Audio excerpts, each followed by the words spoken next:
People always say bullies grow out of it, that they get better with age. But anyone who's worked in a small-town diner knows the truth. Some people don't grow up. They just get older, richer, and crueler. She was the quiet farm girl who minded her business, served tables, and tried not to shake when entitled customers snapped their fingers at her. But that night, the town's loudest bully pushed it too far, humiliating her in front of everyone, until Jason Statham walked in, and the entire room learned exactly how far too far really is. Before we continue, thank you so much for watching and supporting these stories. If you enjoy emotional, powerful narratives like this one, please make sure to subscribe and turn on notifications. It truly helps us keep bringing more meaningful stories to you. The dinner rush always came with a kind of hush before the storm, a short window where the dining room sat still, silverware resting untouched, the warm glow of the hanging lamps reflecting off freshly cleaned tables. Emma liked that moment. It was when her breathing steadied, when she could remind herself that she wasn't just a waitress, not just the farm girl from Hillridge Road. She was someone trying, step by step, to build a life of her own. She smoothed down the front of her apron, tying the knot a bit tighter at her back. Her hands were rough from early mornings milking cows on her family's land, but she kept them soft with lotion the diner owner gave her as a gift last Christmas. It was silly, but she had always hoped customers noticed she tried to look presentable. Then the door swung open loud, sharp, shattering the calm, and Emma felt her stomach drop. They were back. Chase Riker and his crew of loud, spoiled regulars. The kind of men who'd been legends in high school but turned into small-town tyrants in adulthood. Men who mistook money and polished boots for actual character. Some of them were sons of wealthy farmers, others entrepreneurs, one a real estate developer who bragged about owning half the county. What united them wasn't success. It was cruelty, cruelty disguised as humor. Chase spotted her immediately. He grinned like a wolf who just scented the softest sheep in the flock. "Well, well," he said loudly, clapping his hands together, "if it isn't our favorite little country girl." His friend snickered.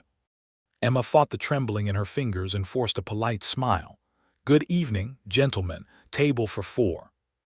"No, sweetheart," Chase said, brushing past her and choosing a booth in the center of the dining room. "We'll seat ourselves. Someone like you shouldn't give orders." She swallowed down the humiliation.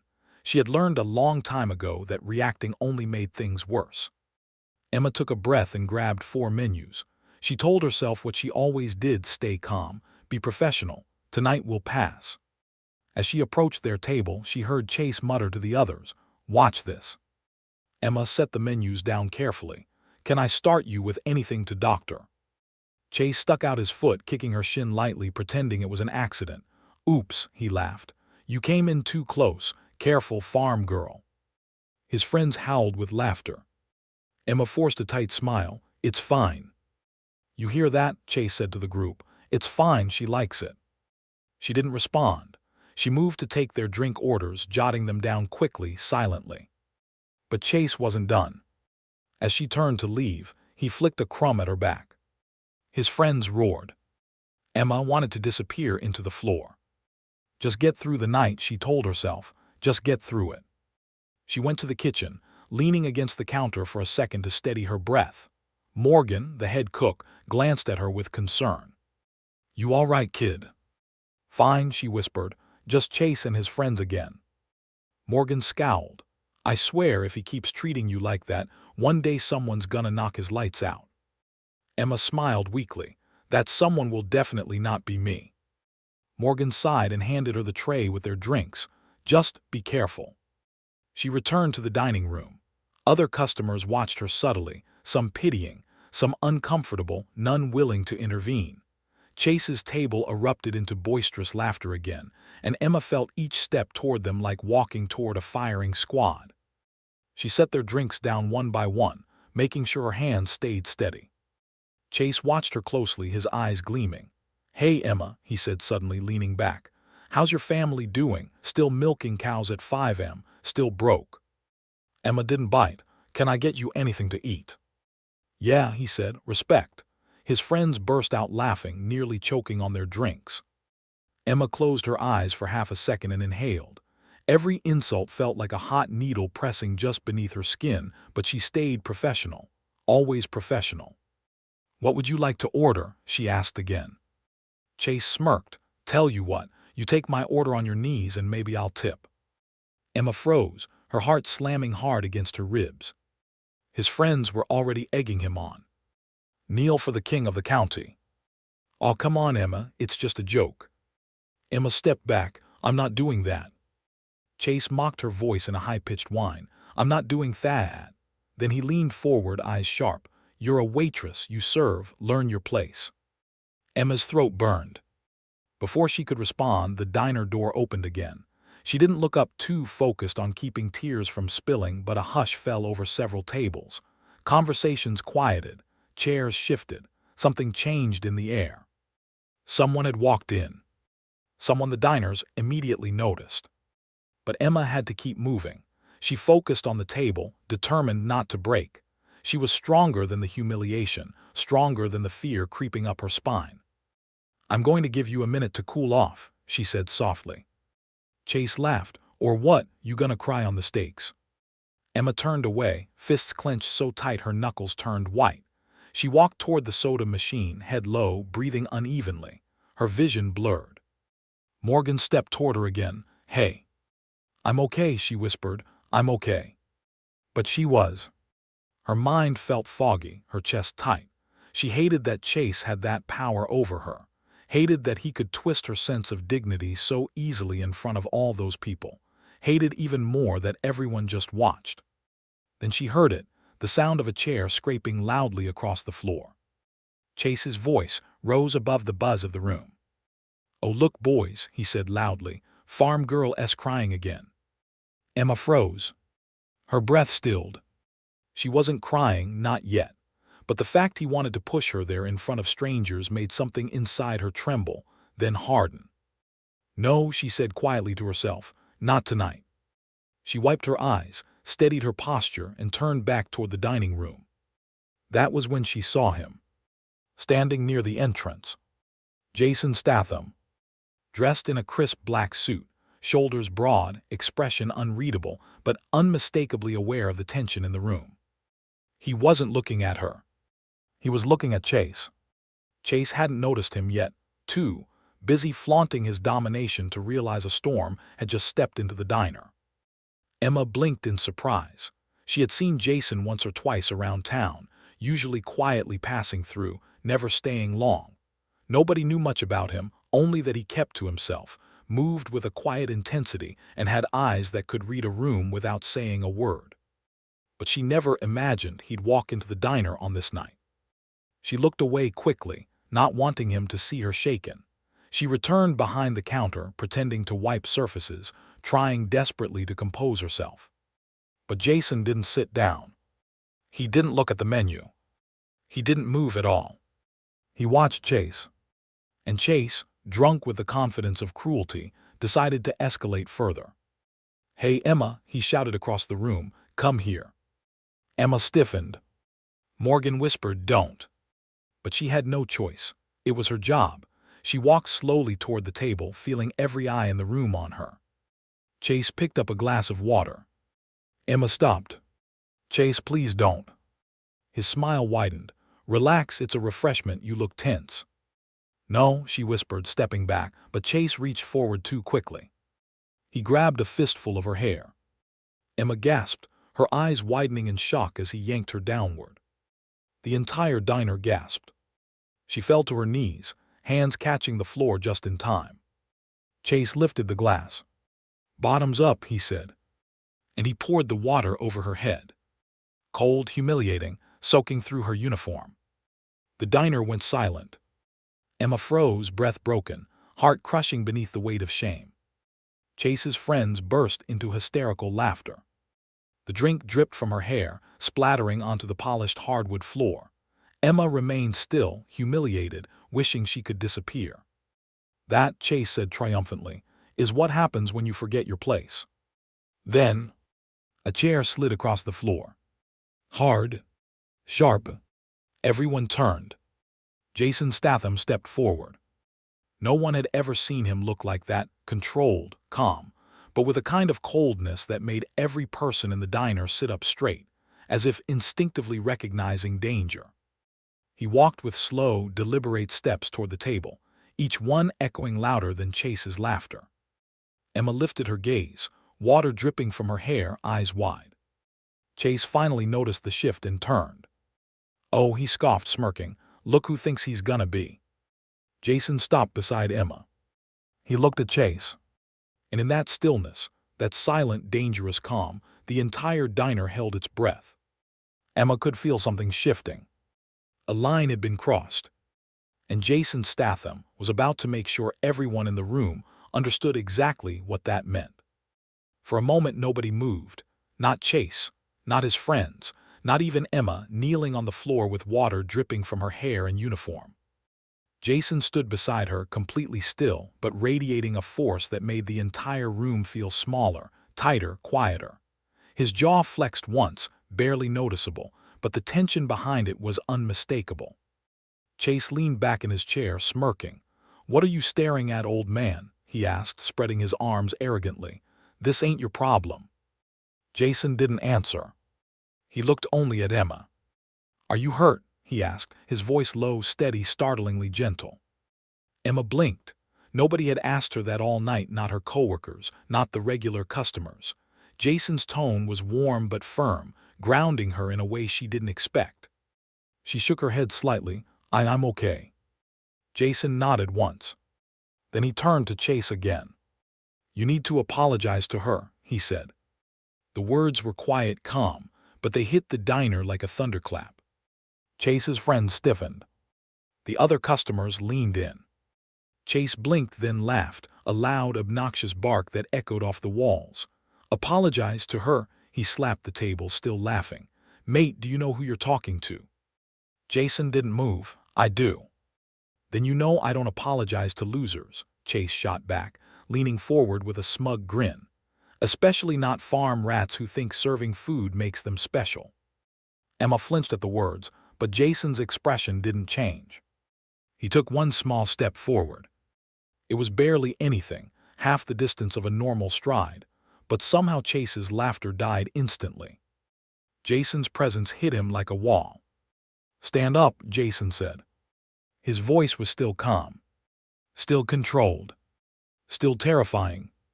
Chase swallowed. "Why?" Jason stared at him without blinking, because a man should have the spine to stand when he's being corrected. A hush fell over the diner. Chase's friends shifted nervously. None of them wanted to be involved anymore.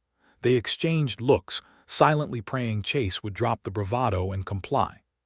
But Chase was used to being the biggest man in a small room, the loudest voice in a quiet crowd. He was used to humiliating others, not being challenged. He scoffed, forcing confidence into his voice. "You don't scare me." Jason didn't react. His stillness was more intimidating than any threat. Finally, Chase pushed himself up from the chair, standing face to face with Jason, or at least trying to. Chase had a couple of inches in height, but Jason carried something far heavier: authority, discipline, experience. Chase jabbed a finger into Jason's chest. "Look," he sneered, "this girl is nothing, a nobody, and I can treat her however I." Jason caught Chase's wrist midair. Not aggressively, not violently, just firmly, unbreakably. Chase's face shifted, confusion, then disbelief, then pain as Jason tightened his grip just enough to make a point. "This stops," Jason said, "tonight." Chase tried to yank his hand back, but Jason held it effortlessly. "Let go of me," Chase snapped, trying to twist free. "Apologize," Jason repeated. Chase's face grew red. "I'm not apologizing to a dirt-poor farmer girl." The restaurant collectively inhaled. Jason's eyes softened, not in sympathy for Chase but in disappointment. Then, in one controlled movement, he turned Chase's wrist gently but firmly behind his back and guided him down into the empty chair beside him. Chase yelped. His friends lurched forward but froze when Jason simply looked at them. "One of you sits down," he said. "All of you sit down." They obeyed instantly, collapsing into their seats like scolded children. Chase writhed. "You can't do this. I'll have you arrested." No, Jason said softly, you won't. Chase froze, because in Jason's eyes, he recognized something. Not anger, not rage, control. The kind that comes from men who have seen violence up close, who have lived through darker nights than anyone at that diner could imagine. Jason released him. Chase rubbed his wrist, humiliated. Then Jason did something unexpected. He didn't yell. He didn't threaten. He didn't posture. He pulled out a chair beside Emma. Sit, he told her gently. Emma hesitated, soaked, shaking, but she obeyed. Jason crouched slightly so he was level with her. Look at me, he said. She did. You didn't deserve any of that, and nothing about you is small. Emma's throat tightened. She hadn't realized how badly she needed someone, anyone, to say those words. Jason stood again and faced Chase. Say you're sorry. Chase clenched his jaw. His pride was all he'd ever had, and Jason was crushing it in public. No, Chase spat, you're not making me. Jason's gaze narrowed. I'm not making you. I'm giving you a chance to act like a man instead of a coward. Chase trembled with rage. You think you're better than me, he snapped. Jason shook his head. No, I know I am. The diner erupted, soft gasps, muffled laughs, whispers. Chase snapped. He lunged, a sloppy, wild swing driven by humiliation rather than skill. Jason moved like gravity turned sideways. He sidestepped effortlessly. Chase stumbled past him, off balance, and Jason placed one gentle hand on his back, guiding him forward. Chase lost his footing and crashed face first onto the table. Silverware rattled. Glasses fell over. His friends recoiled. Jason stood still. You shouldn't hit people, Jason said quietly, especially not women. Chase groaned, clutching his nose. Jason knelt beside him. This is your last chance, he said. Apologize, mean it. Chase looked up, eyes watering from pain and humiliation. He glanced at Emma. She wasn't laughing. She wasn't gloating. She looked disappointed. That somehow stung worse than Jason's takedown. Chase swallowed hard, his voice cracked. I'm sorry. He said it to the floor. Jason tapped the table once, a subtle demand. Chase lifted his head. I'm sorry, he said again, louder to Emma this time. It wasn't perfect. It wasn't noble. But it was real. Emma nodded slowly, thank you. Chase staggered to his feet, dignity shattered. He motioned for his friends to follow him.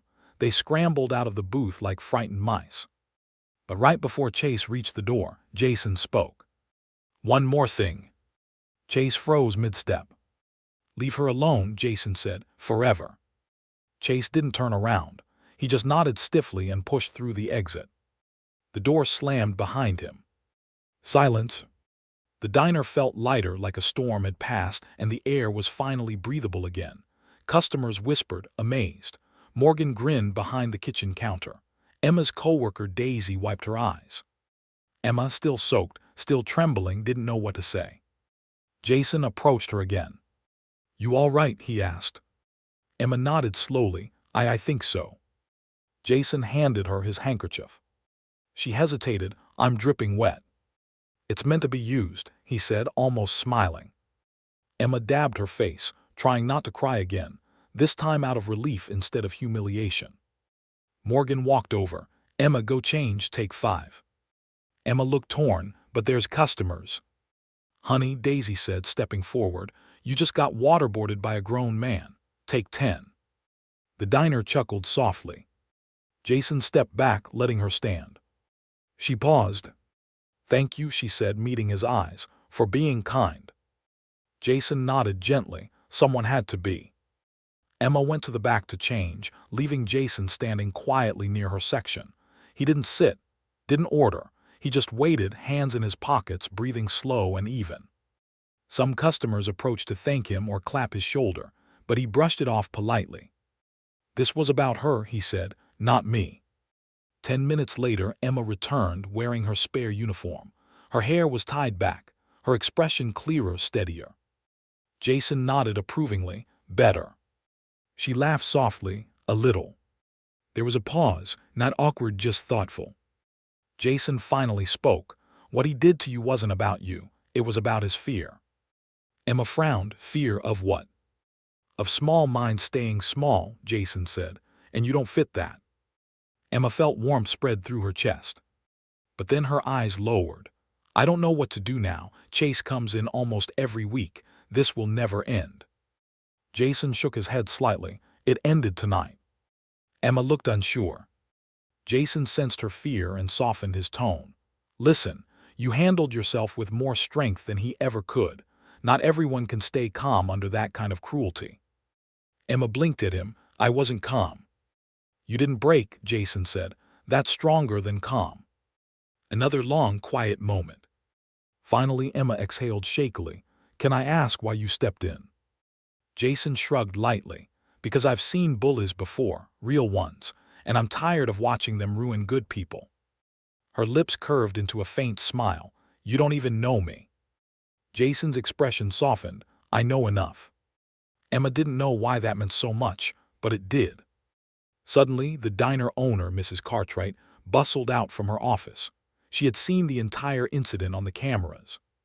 Oh my lord, she gasped, rushing to Emma and enveloping her in a hug.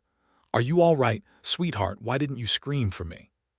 Emma hugged back, choked up. I didn't want to cause trouble. Mrs. Cartwright pulled back, frowning. That man was trouble, you are not. If he ever comes back, he won't be served, ever. Emma's heart loosened with relief. Then Mrs. Cartwright turned to Jason. And you, sir, thank you, truly. Jason nodded modestly. Just did what anyone decent would. That's debatable these days, she said. You're welcome here anytime. Jason nodded. He turned back to Emma. You should go home early. I still have 3 hours left, she said softly. I'll cover her shift, Daisy said immediately. You've earned a break. Morgan chimed in. And a slice of pie to go on the house. Emma laughed, a real warm laugh. Jason smiled faintly. Emma hesitated again. If you weren't busy, maybe I could thank you properly, coffee, or just a walk. I'd like to talk.